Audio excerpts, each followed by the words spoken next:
This is all technically take one, but I feel like it should be take 2 or 3. I'm sorry about the glare on my glasses. I'm right in front of the window, which is good for light, but not great for glasses.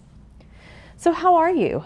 Happy New Year. It is January 2nd. Was that Thursday? And I am at Lake Greenwood still. We're going home tomorrow. And I have to say, I love being up here in the winter. It's just absolutely beautiful. The water level is fairly low, which is normal for winter. They deliberately draw the water level down starting in, I don't remember, like November maybe, and draw it down through the winter and then start raising it back up. I'm not even sure, maybe February? Can't remember. It's back up to full by April-ish, something like that. All this information is available somewhere. I just don't happen to know it. But the point is there's almost no traffic on the lake. You'll occasionally see a fishing boat go by kind of in the main channels, but up deeper in the coves, it's just mud. We have water at the end of our dock, but I don't know that it is even enough there for our pontoon boat. We've never tried to take it out in the winter. Most people don't. So Lake Greenwood is very quiet in the winter. It's not crazy busy even in the summer most of the time, but it's just very, very quiet in the winter. The little area where we live is generally, the neighbors are pretty quiet. There were some fireworks New Year's Eve, but not super close. We have Lacey with us for this week. I'll put in video that I took earlier of her. We put her crate right up next to the fireplace because the house tends to be, so we put her up close over there. I've got a towel over the top to help hold in a little bit of heat for her too. I think she's been pretty comfortable, but she absolutely loves napping. It's kind of over there. She loves napping in front of the fireplace here. And she's just distracting me. But I think she's been okay, even with the fireworks. It wasn't super close to the house, so she didn't seem to be bothered at all by the noise. We did not bring our Boston Terrier Bentley for that reason, because it does really bother him. He just trembles. So it was easier if he stayed at our house. Our house is fairly isolated, so if you do hear fireworks, they're well over a mile away. And I don't recall any even that close in the past. So point being, nobody's shooting off fireworks close to our house, so we felt like Bentley was probably better off to stay home. And my husband and I are the only ones that have been spending the night up here, so he's got plenty of people there to look after Bentley and the other animals. Well, I hope you've had a good holiday season and a good New Year. I've got a few things to share, and something that I finished, actually 2 things that I finished. One of them is knitting, one is not. And a decision I've made on my 45 minutes all to myself wrap. This is the bag. I decided to rip it out, not because there was a problem with the pattern or the yarn or anything about the way it was working up. I just looked at it more and more, realized it was going to be, you know, a little wide for a scarf, I guess. I mean, in a good way.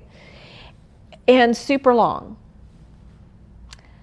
I don't wear stuff like that very much, and I needed to be really honest with myself about that. I just don't wear scarves very much. And if I'm going to wear one that like my daughter made for me or a friend made.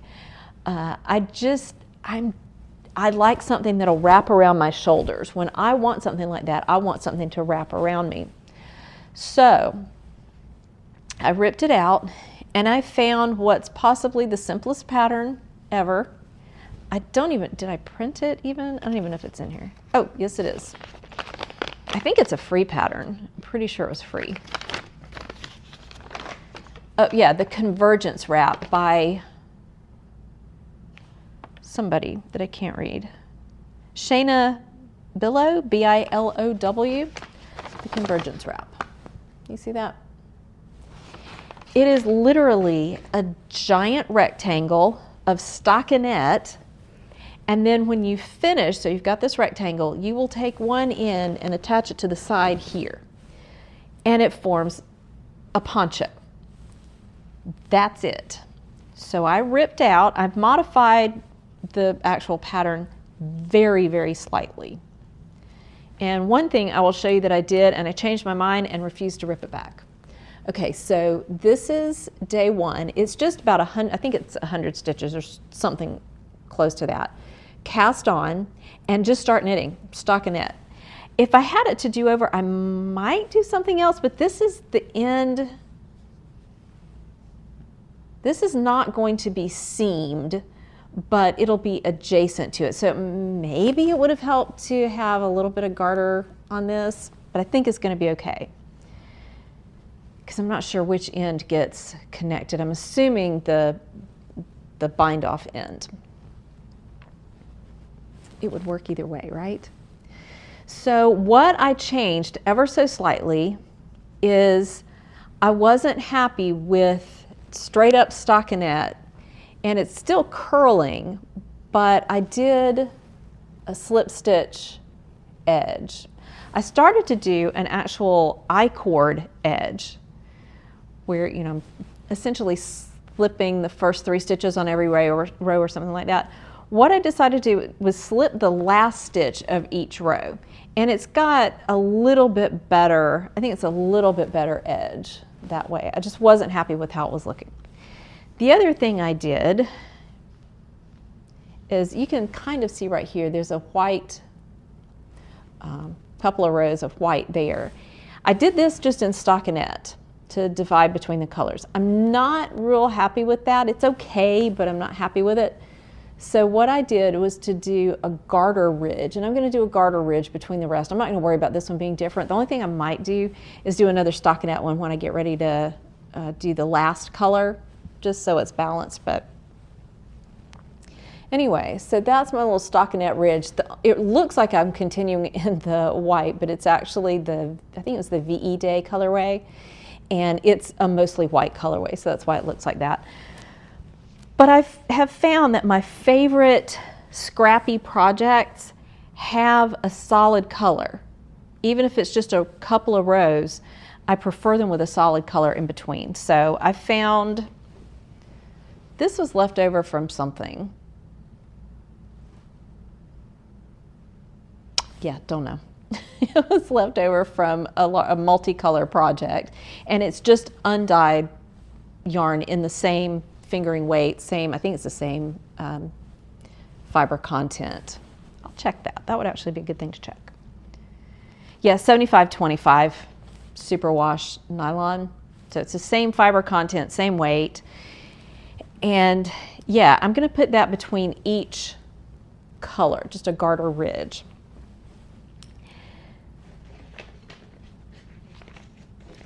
I think I will enjoy this more. I'm reasonably confident that I'm going to enjoy this more. I don't wear ponchos a lot, but I think I will like this one at least better. It's going to be big and light because it's fingering weight. And yeah, I'm hoping that I'll wear this one a little bit more. It should fit loosely around my neck, which I prefer. And yeah, the knitting it is great. I don't have to think about it. I can stop at any time and pick it back up, and I think it'll be a good social knitting project. So what do you think? Not very glamorous, but it is something that I think once finished, I'm more likely to use than essentially a scarf. Okay, I'll show you the other thing, the other knitting project that I finished. They're my 24 stripe socks. Yay! I actually brought them washed and blocked to the lake with me. I washed and blocked them at home. Yeah, I'm really liking these. The green, I wasn't sure about the green, but I actually think it's really cute with this. What I love about these 24 stripe socks, because this is the 3rd year at least that I've done a 24 stripe sock, and because there's so many colors, it would be almost impossible to make these so that they look specifically like Christmas socks. And I think that's actually one of the really great things about them. I can wear these any time of the year that I would want wool socks, and they're gonna look fine with all the crazy colors in them. There's a fair amount of red and green in there, but I don't think they scream Christmas, and I find that to be a big advantage of these. I did these top down. I just cast on and started knitting my usual numbers. I didn't use a pattern for it, I just my usual numbers. So 64 stitches on US 1, which is, if I can think of the millimeters, I'll put it in there, 2.25 millimeter maybe? I don't know. The 24 stitches cast on, and about, I think it was about 15 rounds of 2x2 rib. When I got here, to whichever stripe this is, 1, 2, 3, 4, 5, 6, 7, 8, 9, 10, 11, 12, 13, 14, 15, 16. I got to 16, and then I put in the heel flap and gusset. When I got ready to pick the stitches back up, then I picked up with my 24 stripe yarn and picked back up in the round. And so we have 17, 18, 19, 20, 21, 22, 23, 24, the pink. And then that's when I had to start over. If I had done this, let's see, 1, 2, 3, 4, 1, 2, 3, 4. So if I had gone to about day 12, about halfway through, and then put in the heel, I think that would have allowed me to finish these without repeating it. But I like this leg length, so I'm very pleased with these. Had I done that, I might have finished them a little bit sooner. But I needed to, of course, go on. Typically what I do when I finish with the gusset decreases, so right here, where the last decrease, I do 40 rounds before I start the toe decreases. And I know that if I'm doing 64 stitches on US 1s, I know that 40 rounds from the end of the decreases is when I need to start the toe. And so they don't match up absolutely perfectly, but it's pretty close. I think you would have to be paying pretty close attention to see the difference in where I ended up. I ended up with the same color on the brown, but I just went through all of the brown on this one and not all of it on this one. When I do my toes, I of course start with 64. I decrease on the top and the bottom, 2 stitches on the top and the bottom, so 4 decreased. Every other round until I've decreased by half. So I've gone from 64 stitches to 32 stitches. From there, I decrease every round until I've decreased by half again. So I'm now down to 16 or 8 on each needle. I did these on 9-inch circs, but I switched to magic loop for the toe. So I've got half the stitches on each needle. So decrease by half every other row, and then decrease every row until I've decreased by half again. And then I have 16 stitches, or 8 on the top and the bottom, to Kitchener closed. I don't know how well you can see that, but that's my usual sock recipe. And it works great for me. They fit me. And it's pretty flexible. I've given these to people whose feet are slightly larger or smaller than mine, and it's flexible enough that it works for most people. Now, if somebody had a particularly tiny foot, it might not work, or somebody who had a much longer foot than mine, it might not work. But for the most part, I can do this and give them to most of my friends. This would not work for my son, who, I don't even know what size shoe he wears now. He was in I don't know, like a 12 maybe? I don't know. So I haven't made him socks in a while. And I think the last time I did, it was a heavier weight, so it didn't take as long. But he likes them, but he, I think, worries a lot about messing them up. So I need to get some super sturdy, washable yarn for him. Well, let me tell you the other thing that I did. I can't remember if I even mentioned it during Vlogmas, but I picked up something else just to try. Have any of you done diamond art? This is where you place the little plastic faceted things on a surface, and the surface is sticky, and you use a little tool with wax on the tip to pick them up, and then you place them on the sticky surface. That's it. I know a lot of people have tried it, and I can see the appeal because I bought this because it just made 3 bookmarks, and I thought bookmarks are something I would either use or feel good giving to a friend, like including it with another gift.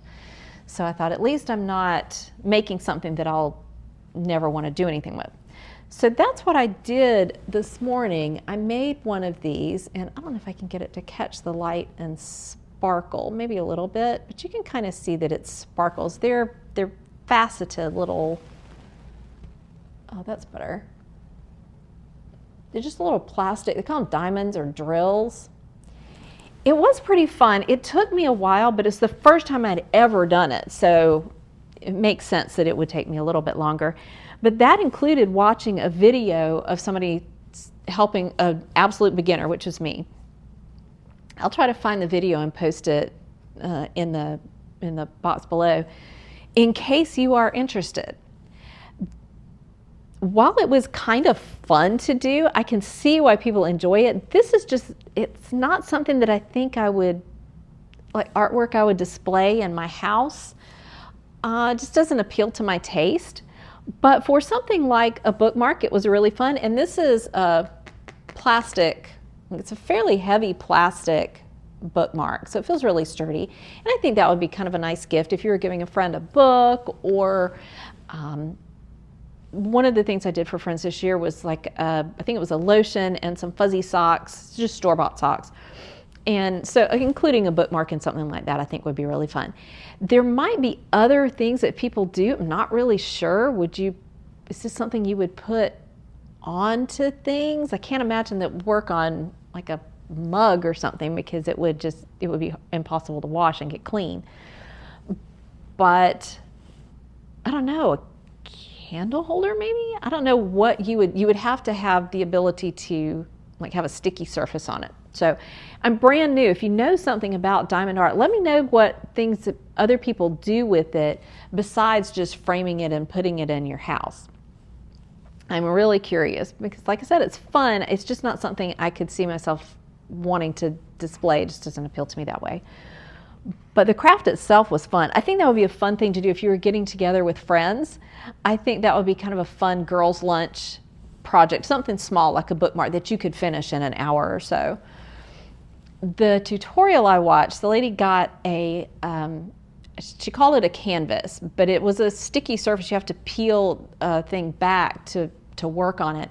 But it was called was it hipster? I think it was hipster Boston Terrier. So it was a little Boston Terrier with a bow tie and a cartoon and glasses. So it was really, really cute. And then she showed the finished project at the end, and she actually said she doesn't display them very much in her home. She just puts them in a portfolio when she finishes them. She said it's very much about the process for her. And I can completely understand that. It's being a process crafter as opposed to a project crafter.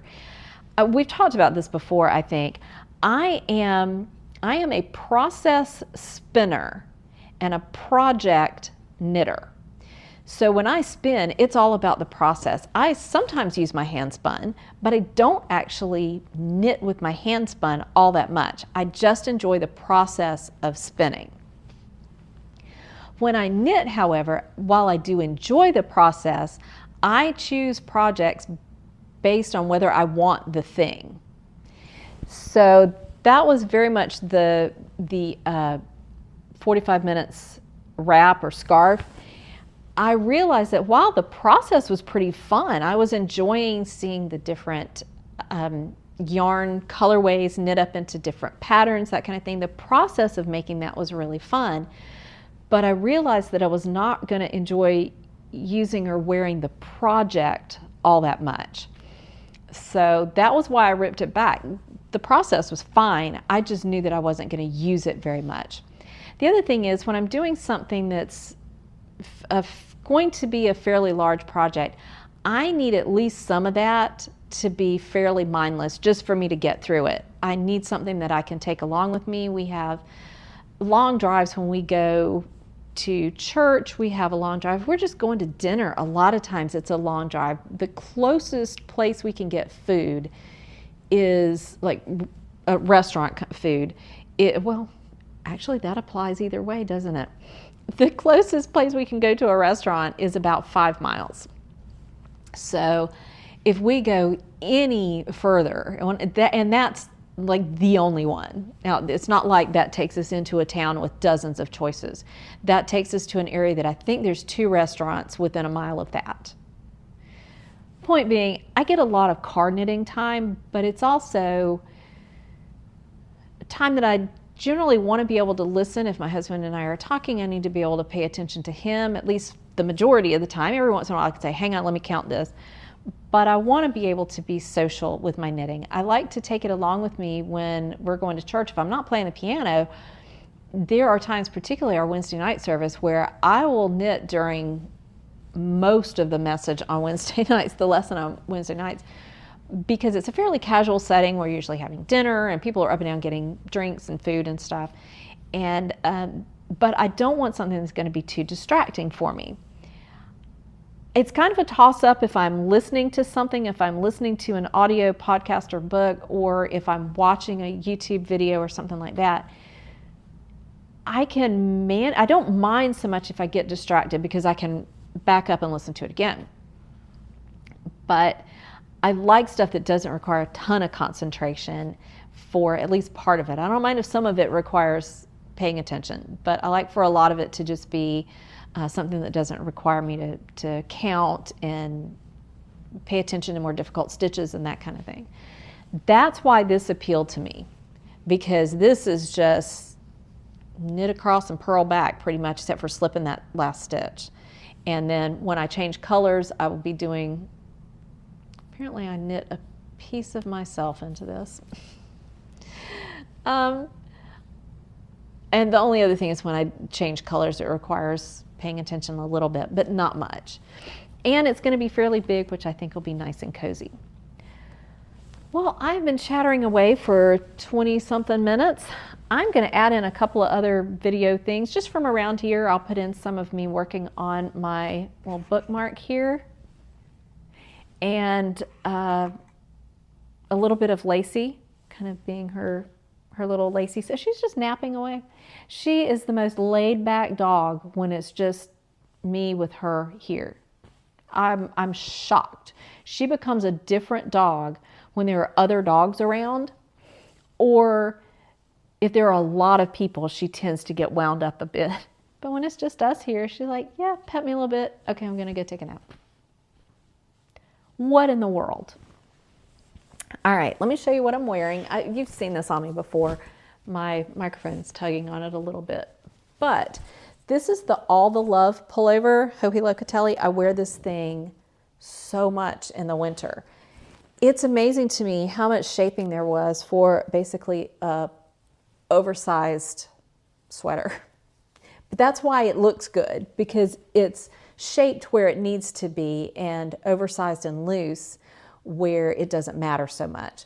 So this is very much like the boxy, but it's got this lace detail right here. It's actually why I chose to wear a white shirt underneath, so you could actually see that lace a little bit. The sleeves are fairly long. I can't remember if I made them longer or if that was per pattern. I just don't remember.